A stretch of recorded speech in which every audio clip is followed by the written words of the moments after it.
Dear students, आप सभी का अनअकैडमी आईएएस चैंपियंस के प्लेटफॉर्म पे स्वागत है। I hope you are doing great. Last week it was a very good week for India and China relation. आप सभी को पता है, ब्रिक्स समिट के साइडलाइन में प्राइम मिनिस्टर मोदी और शी जिनपिंग के बीच में एक हिस्टोरिक हैंडशेक हुआ। दोनों कंट्रीज के जो लीडर हैं उनकी बातचीत भी काफ़ी ज़्यादा प्रोडक्टिव रही है एज पर द सोर्सेज। और उस मीटिंग के पहले आप सभी को पता होगा, एक बहुत बड़ा ब्रेक थ्रू आया था इंडिया चाइना के रिलेशन में, जहाँ पे दोनों कंट्री एग्री किए हैं बॉर्डर पे डिसएंगेजमेंट करने की और डी एस्केलेशन करने की। अब ये रिलेशन कितना ज़्यादा स्टेबल होता है इन द कमिंग टाइम्स, ये बहुत कुछ डिपेंड करता है कि क्या चाइना रियली सीरियस है डिसएंगेजमेंट या डी एस्केलेशन के बारे में। Whether Chinese words will translate into Chinese action, ये तो समय बताएगा। इसके बारे में प्रेडिक्टेबिलिटी करना it will be a foolish, because that is a lot depend upon how China will be doing it. तो आज के सेशन में हम प्रेडिक्शन नहीं करने बैठे हैं यहाँ पे कि क्या होगा फ्यूचर में, बट एक चीज़ जो बहुत सारे जियो पॉलिटिकल एक्सपर्ट्स एनालाइज करने की प्रयास कर रहे हैं कि आखिरकार चाइना जो अभी तक इस एग्रीमेंट से बिल्कुल उसको कोई इंटरेस्ट नहीं था। China never wanted to enter into such kind of an agreement, but अचानक ऐसा क्या हुआ कि शी जिनपिंग और चाइना रेडी हो गए इस तरीके का एग्रीमेंट करने के लिए इंडिया के साथ। तो आखिर ऐसे क्या कंपल्शन थे, ऐसे क्या रीजंस थे, ऐसे क्या ट्रिगरिंग फैक्टर्स थे जिसकी वजह से Xi Jinping and his government was ready to negotiate with India. तो आज इसी पर्टिकुलर थीम के बारे में इस सेशन में हम लोग बात करेंगे कि आखिर ऐसे क्या कंपेलिंग रीजंस थे जिसकी वजह से चाइना जो है वो बातचीत करने को तैयार हुआ। अब इसके बहुत सारे रीजंस हैं। एक रीज़न तो ऑब्वियसली है कि चाइना आज अमेरिका का प्रोवोकेशन बहुत ज़्यादा झेल रहा है। जिस तरीके से आपको पता होगा कि अमेरिका ताइवान में मिलिट्री सप्लाईज और बहुत सारे हाई प्रोफाइल विजिट्स कर रहा है, जिसकी वजह से चाइना को परेशानी हो रही है। तिब्बत में भी काफ़ी ज़्यादा इंस्टेबिलिटी देखने को मिला है चाइना के लिए। और चाइना अब ये नहीं चाहता है कि और ज़्यादा प्रॉब्लम बढ़े, इसलिए चाइना चाहता है कि इंडिया जो है वो थोड़ा-सा तिब्बत और ताइवान में चाइना के साथ डायरेक्ट कॉन्फ्रंटेशन ना करे या चाइना के नेशनल इंटरेस्ट को खतरा ना पहुँचाए। बिकॉज़ बिकॉज़ सबसे बड़ा रीज़न है कि India under prime minister Modi recent times में, खासकर जब 2020 में गलवान हुआ है, उसके बाद से करंट गवर्नमेंट का एक काफ़ी एग्रेसिव फॉरेन पॉलिसी रहा है, primarily with respect to Tibet and Taiwan. उन दोनों के साथ हमने रिलेशनशिप को काफ़ी ज़्यादा अच्छे से बढ़ाने का प्रयास किया है। एक नई मोमेंटम देखने को मिली है दोनों इंडिया और तिब्बत और इंडिया और ताइवान के बीच में, और ये बात चाइना को पसंद नहीं आ रहा है। इसलिए चाइना जो ऑलरेडी इस समय अमेरिका का एक बहुत बड़ा प्रोवोकेशन झेल रहा है, America does not want India to also join that, और इंडिया भी फर्दर उसको प्रोवोक करे, बिकॉज़ चाइना की आपको पता है इकोनॉमी बहुत ज़्यादा स्ट्रगल कर रही है। चाइना को इस समय जो एक्सपोर्ट है, जो उसकी एक्सपोर्ट दुनिया भर में जाती है, आज उसका एक्सपोर्ट में थोड़ा-सा डाउनफॉल देखने को मिला है। चाइनीज़ कम्युनिस्ट पार्टी में इंटरनल फैक्शंस के प्रॉब्लम चल रहे हैं। तो चाइना जो है वो इस समय थोड़ा-सा it is not at its best period, वो अपने बेस्ट पीक पे नहीं है। इसलिए वो थोड़ा-सा स्ट्रगल कर रहा है बहुत सारी चीज़ों में, and it wants to now reduce India's problem. इसलिए एक तरीके से इंडिया के साथ एग्रीमेंट किया है। तो आज के इस सेशन में हम लोग एक सबसे बड़ा ट्रिगरिंग फैक्टर की बात करेंगे, वो है इंडिया का proactive aggressive foreign policy with respect to Tibet and Taiwan. उन दोनों के साथ इंडिया ने काफ़ी अच्छा रिलेशन बढ़ाने का प्रयास किया है। तो इसी के बारे में बात करेंगे कि इंडिया ताइवान का रिलेशंस कैसे रिसेंट टाइम्स में बढ़ा है, और ये बढ़ते हुए रिलेशन कैसे चाइना को खटक रहा था। साथ ही साथ इंडिया और तिब्बत के रिलेशंस रिसेंट टाइम्स में कैसे बढ़े हैं।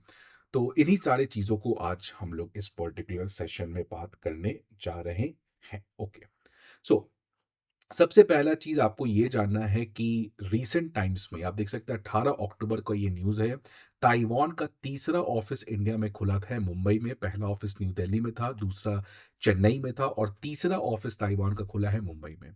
और रीसेंट टाइम्स में इंडिया ताइवान का सेमीकंडक्टर पार्टनरशिप हो जाए, इकोनॉमिक पार्टनरशिप हो जाए, पीपल टू पीपल पार्टनरशिप हो जाए, वो बहुत ज़्यादा बड़ा है, और ये बात चाइना को पसंद नहीं होता। इसलिए चाइना ने इस ऑफिस के खुलने के बाद एक बहुत स्ट्रांग वार्निंग दिया था इंडिया को कि अगर आप इस तरीके से रिलेशन बढ़ाते हैं ताइवान के साथ, तो हमारा रिलेशन बहुत बड़े प्रॉब्लम में आ सकता है। तो ये बताता है कि चाइना को ये पसंद नहीं आ रहा था इंडिया जिस तरीके से ताइवान कार्ड खेलने का कोशिश कर रहा था अगेंस्ट चाइना। तो यही एक सबसे बड़ा ट्रिगरिंग फैक्टर है जिसकी वजह से चाइना का और शी जिनपिंग को इस तरीके का बॉर्डर एग्रीमेंट करने का ज़रूरत पड़ा इतना अचानक से। अब आगे बढ़ने के पहले एक इम्पॉर्टेंट इन्फॉर्मेशन आप सभी स्टूडेंट्स के लिए कि 4 नवंबर को हमारे बैचेस करोल बाग, मुखर्जी नगर, पटना, प्रयागराज इन चारों सेंटर्स में स्टार्ट होने जा रहे हैं। और सबसे खास बात है, it is happening at a very very discounted price which is 59,999 पे। पटना करोल बाग ब्रांच, मुखर्जी नगर ब्रांच, प्रयागराज और पटना इन चारों बैचेस के आपको यहाँ पे डिटेल देखने को मिल सकते हैं। बाकी किसी इन्फॉर्मेशन के लिए such as GS course, CSAT के लिए ऐसे writing course, comprehensive current affairs, full and test series और ऑप्शनल जैसे कोर्सेज के बारे में अगर आपको कोई फर्दर इन्फॉर्मेशन चाहिए तो आप हमारे ऑफलाइन ब्रांचेस पे विजिट कर सकते हैं, या नहीं तो आप हमारे इस ऐप को डाउनलोड कर सकते हैं जहाँ पे आपको ये सारे इन्फॉर्मेशन प्रोवाइड किए जाएंगे। अब सबसे पहला triggering factor India Taiwan relation बना जो चाइना को कंपेल किया इस तरीके का बॉर्डर पे समझौता करने के लिए। तो सबसे पहले हम लोग इंडिया ताइवान के बारे में बात करते हैं। उसके पहले ताइवान को समझ लीजिए कि ताइवान है क्या। ताइवान ये रहा आपका। ताइवान को ऑफिशियली रिपब्लिक ऑफ चाइना कहा जाता है। और ये ताइवान कैसे बना, जब यहाँ पे चाइना सिविल वॉर चला। चाइना आप ये देख सकते हैं, ये मेनलैंड चाइना है। जब चाइना की कोलोनिज्म खत्म हुई, जापान लास्ट कॉलोनाइजर था, जब वो चला गया तो चाइना के आपस में दो पार्टी लड़ ली। एक तरफ नेशनलिस्ट पार्टी थी, दूसरी तरफ सीसीपी चाइनीज कम्युनिस्ट पार्टी थी जिसके लीडर माओ जेडोंग थे।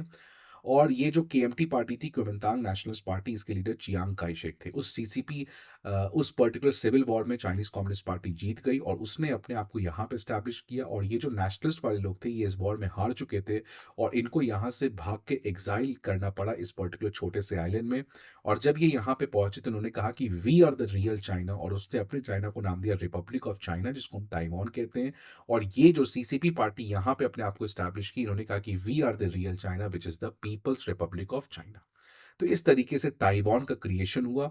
और जब ताइवान का क्रिएशन हुआ तो सबसे बड़ी बात हुई कि रियल चाइना है कौन। क्या ये वाला रियल चाइना है और ये वाला रियल चाइना है। तो अमेरिका और वेस्टर्न कंट्रीज ने ये वाले को रियल चाइना माना which is Republic of China को रियल चाइना माना। और रशिया, सोवियत यूनियन के जितने भी कंट्रीज थे, सोशलिस्ट कम्युनिस्ट कंट्रीज थे, उन्होंने सीसीपी वाले China which is the PRC को रियल चाइना माना। लेकिन इंडिया एक ऐसा non communist non socialist country था जो सोवियत यूनियन के ब्लॉक में नहीं था, जिसने रियल चाइना किसको माना, People's Republic of China which means Chinese Communist Party को।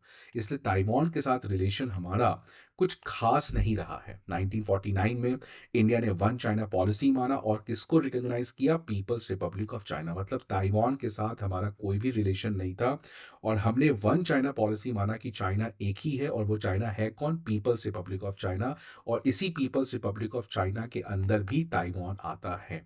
तो कोल्ड वॉर तक 1991 तक हमारा रिलेशन ताइवान के साथ नेग्लिजिबल था।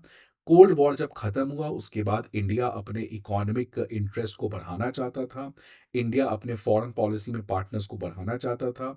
और उस कॉन्टेक्स्ट में Taiwan started to become a important country for India. और इसीलिए यहाँ से शुरुआत होती है इंडिया ताइवान का एक तरीके का इकोनॉमिक रिलेशन। अब इंडिया ताइवान का रिलेशन बढ़ा, बट अभी तक हमारे बीच में किसी भी तरीके का डिप्लोमेटिक रिलेशन नहीं है। डिप्लोमेटिक रिलेशन इसलिए नहीं है बिकॉज चाइना जो पीआरसी है, पीपल्स रिपब्लिक ऑफ चाइना, उसके वन चाइना पॉलिसी के अंदर अगर आप ताइवान के साथ डिप्लोमेटिक रिलेशन करते हो तो फिर आपको पीपल्स रिपब्लिक ऑफ चाइना के साथ डिप्लोमेटिक रिलेशंस खत्म करना होगा।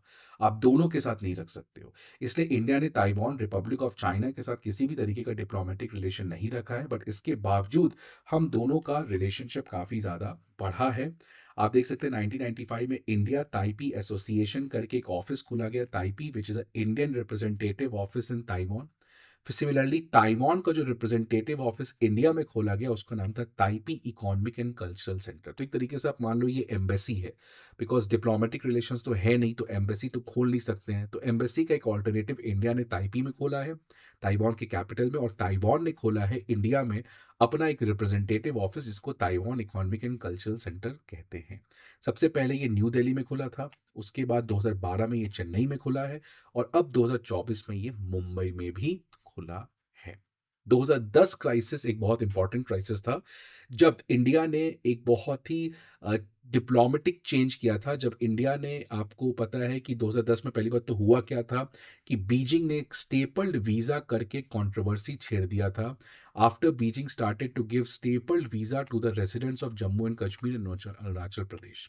स्टेपल वीज़ा काफ़ी अलग होता है, ये नॉर्मल वीज़ा से काफ़ी अलग होता है। और ये बीजिंग ने staple visa Jammu and Kashmir और अरुणाचल प्रदेश के लोगों को इसलिए दिया because Beijing considers Arunachal Pradesh as its own and Jammu and Kashmir के जो लद्दाख रीजन है उसको भी बीजिंग अपना इंसिस्ट करता है, इसीलिए वो नॉर्मल वीज़ा जो इंडियंस को दिया जाता है वो ना देने के अलावा एक स्टेपल वीज़ा करके दिया गया था और ये बात इंडिया को पसंद नहीं आया। इसके बाद से इंडिया की फॉरेन पॉलिसी में एक बहुत बड़ा सिंबॉलिक चेंज है कि ऑल्दो इंडिया जो है वो वन चाइना पॉलिसी को फॉलो करती है, बट 2010 के बाद से अगर आप देखोगे मिनिस्ट्री ऑफ एक्सटर्नल अफेयर्स या भारत सरकार के किसी भी ऑफिशियल पॉलिसी में हम लोग वन चाइना पॉलिसी के बारे में एक्सप्लिसिटली बात नहीं करते हैं। मतलब हम लोग एक्सेप्ट तो कर ही चुके हैं बिकॉज 1949 में we were one of the first country to accept one China policy, but हम पब्लिकली इसको कभी एक्सप्रेस नहीं करते हैं। तो आप कभी भी किसी फॉरेन मिनिस्टर या फॉरेन डिप्लोमेट जो इंडिया के हैं उनसे कभी नहीं सुनोगे कि India supports one China policy, because हम लोग इसको पब्लिकली कहना बंद कर दिए हैं। तो ऑल्दो हमारा पॉलिसी सेम है but publicly we are not speaking, तो एक तरीके से डिप्लोमेटिक मैसेज है चाइना को, और डिप्लोमेसी में these kind of psychological games play matters a lot. अब प्राइम मिनिस्टर मोदी के आने के बाद इंडिया ताइवान के रिलेशंस में एक और ज्यादा अर्जेंसी, एग्रेसिवनेस, प्रोएक्टिवनेस देखने को मिला। अब देखिए 2014 में मोदी ने ताइवान के एम्बेसडर चुंग क्वान तीन को अपने सेरेमनी ओथ सेरेमनी में बुलाया। 2016 में India Taiwan parliamentary friendship forum बनाया गया। 2020 में तो बहुत ज्यादा कुछ हो गया कि 2 Indian MPs attended the swearing in ceremony of Taiwan's president। 2020 में prime minister Narendra Modi condoling the death of the former Taiwan president Lee Teng Hui in August 2020 called him mister democracy. बहुत बड़े ताइवान के प्रेसिडेंट थे, उनकी death के ऊपर prime minister Modi ने उनको एक मिस्टर डेमोक्रेसी का स्टेटस भी दिया था। तो इस तरीके से रिलेशनशिप आप देख सकते हो खासकर रीसेंट टाइम्स में काफ़ी ज़्यादा बढ़ा है, और उसके बढ़ने का कारण इसलिए है बिकॉज रीसेंट टाइम्स में 2013 में शी जिनपिंग के आने की वजह से इंडिया भी चाइना के बहुत सारे एग्रेशंस को झेल रहा है, इसलिए इंडिया भी चाइना के वीक पॉइंट में उसको प्रोवोक करने का प्रयास कर रहा है। अब ये जो रीसेंट न्यूज़ है कि ताइवान का तीसरा रिप्रेजेंटेटिव ऑफिस अब मुंबई में खुल चुका है, जिसकी वजह से आप देखिए चाइना ने क्या कहा। चाइना ने कहा कि अगर आप इसी तरीके से इंडिया ताइवान रिलेशंस को बढ़ाते हैं तो ये हमारा जो इंडो चाइना, जो इंडिया चाइना का जो रिलेशन है जिसका फाउंडेशन है वन चाइना प्रिंसिपल, उसका वायलेशन होगा, हमारे रिलेशन में बहुत बड़ा डेंट आ सकता है अगर आप इसी तरीके से ताइवान के साथ रिलेशन को बढ़ाओगे। इसलिए चाइना ने इंडिया को कहा कि handle Taiwan issue with caution, avoid interference in the improvement of Sino Indian relations. तो एक तरीके से चाइना को ये बिल्कुल पसंद नहीं आया था इंडिया ताइवान, बिकॉज ऑलरेडी आपको याद रखिए कि अमेरिका जो है वो ताइवान में बहुत ज़्यादा, अभी आपको पता है कि इसी वीक अमेरिका ताइवान में और मिलिट्री इन्वेस्टमेंट करने जा रहा है। तो ये बात तो चाइना को ऑलरेडी परेशान है। अब चाइना ये नहीं चाहता है कि इंडिया जैसा बड़ा कंट्री भी ताइवान के साथ डायरेक्टली अपने रिलेशंस को बढ़ाए, जो चाइना के लिए और ज़्यादा प्रॉब्लम क्रिएट कर सकता है। सो ये जो ताइवान कार्ड इंडिया ने खेला है रिसेंट टाइम्स में, ये पहला बहुत बड़ा ट्रिगर पॉइंट बना था शी जिनपिंग के लिए इंडिया के साथ बॉर्डर एग्रीमेंट करना। दूसरा रीजन है तिब्बत कार्ड। ये भी प्राइम मिनिस्टर मोदी और ये करंट गवर्नमेंट ने काफ़ी स्मार्टली खेला है। 2021 में मोदी ने ऑफिशियल बर्थडे विशेस भेजे थे दलाई लामा को for the first time after the Galwan issue, 2020 में जब गलवान हुआ। और रिसेंट टाइम में एक न्यूज़ आया था कि अब जैसे आपको पता है कि चाइना जो है वो अरुणाचल प्रदेश को अपना मानता है और बहुत सारे एरियाज़ को अपना नोमेनक्लेचर कर देता है, मतलब जो बहुत सारे अरुणाचल प्रदेश के ऐसे डिस्ट्रिक्ट्स हैं जिनको वो अपने नाम से आइडेंटिफाई करता है। उसी के काउंटर में इंडिया जो है वो भी रिसेंट टाइम्स में एक लिस्ट तैयार किया है जिसमें 20 से 35 ऐसे जगह हैं जो चाइना के तिब्बत ऑटोनॉमस रीजन में आते हैं, जो कि इंडिया का मानना है कि वो इंडिया का है। इंडिया भी उसको अब अपना नाम देने जा रहा है। सो एक तरीके का नोमेनक्लेचर ऑफेंसिव इंडिया ने खेला है। तो ये दो बहुत बड़े रीजंस बने थे जिसकी वजह से China really wanted not to provoke India further. वो इंडिया को और ज़्यादा प्रोवोक नहीं करना चाहता था and it wanted to have peace with India at this time जहां पे चाइना ऑलरेडी बहुत सारे प्रॉब्लम्स को फेस कर रहा है। सो तिब्बत एंड ताइवान का दो बहुत बड़े ट्रिगर पॉइंट्स थे। नाउ मेरा टेक क्या है, फिर आप अपना व्यूज भी जरूर बताएं। First, my take is punch beyond its weight. आज इंडिया, बहुत लोग कहते हैं कि इंडिया की इकॉनमी 4 ट्रिलियन है, चाइना की इकॉनमी 20 ट्रिलियन डॉलर इकॉनमी है, बट इट डजेंट मैटर। अगर इंडियन आर्म फोर्स का आप एक्सपीरियंस देखेंगे, इंडियन आर्म फोर्स का बैटल हैंड लेगेसी देखेंगे तो काफ़ी ज़्यादा स्ट्रांग है, राइट। और इंडिया के आज जिस तरीके से लाइक माइंडेड पार्टनर्स भी हैं, एक्सटर्नल नेटवर्किंग है, वो काफ़ी ज़्यादा है। So we should not think कि economy is the only sole factor behind a war. नहीं तो फिर आप देखिए रशिया और यूक्रेन का क्या हुआ। राइट? रशिया यूक्रेन की क्यों ऐसे आपको हो गई, रशिया की इकॉनमी कहाँ है, यूक्रेन की इकॉनमी कहाँ है, फिर आपको इज़राइल, ईरान की बात देख लो। तो इस तरीके से वी शुड नॉट थिंक कि economy is the only factor जिसकी वजह से हमें बैक फुट पे खेलना चाहिए। We should rather punch beyond our weight. लेकिन इसके साथ-साथ इंटरनल कैपेसिटी बिल्डिंग भारत को ज़रूर अपने इकॉनमी, खासकर अपने डिफेंस इंफ्रास्ट्रक्चर को बहुत ज़्यादा अपग्रेड करना है। बिकॉज़ आपको पता है कि चाइना जो है वो ऑलरेडी सबसे बड़ा नेवल फोर्स बन चुका है और आने वाले टाइम में एज़ पर अमेरिका वो चाइना जो है वो सबसे बड़ा एयर फोर्स भी बनने जा रहा है। तो इंडिया को ठीक है, we should punch beyond our weight but we should also try to add on our weight gradually and in a fast track manner. Then soft power diplomacy, ये इंडिया का सबसे बड़ा स्ट्रेंथ है। आप देखिए चाइना जो है वो श्रीलंका को पैसा दे सकता है, ग्रांट्स दे सकता है, प्रोजेक्ट कर सकता है, लेकिन क्या नहीं दे सकता है वो है independent judiciary, parliament, human rights, secularism. ये सब इंडिया की ऐसी चीज़ें हैं, सर्विसेज सेक्टर, सॉफ्टवेयर, ये ऐसी चीज़ें हैं जो चाइना इंडिया के साथ कभी compete नहीं कर सकता है। तो आज जितने भी कंट्री जो चाइना का पैसा लिए हैं, जो चाइना का हार्ड पावर देखे हैं, उनको पता है कि चाइना कितना गलत इंटेंशन से पैसा देता है।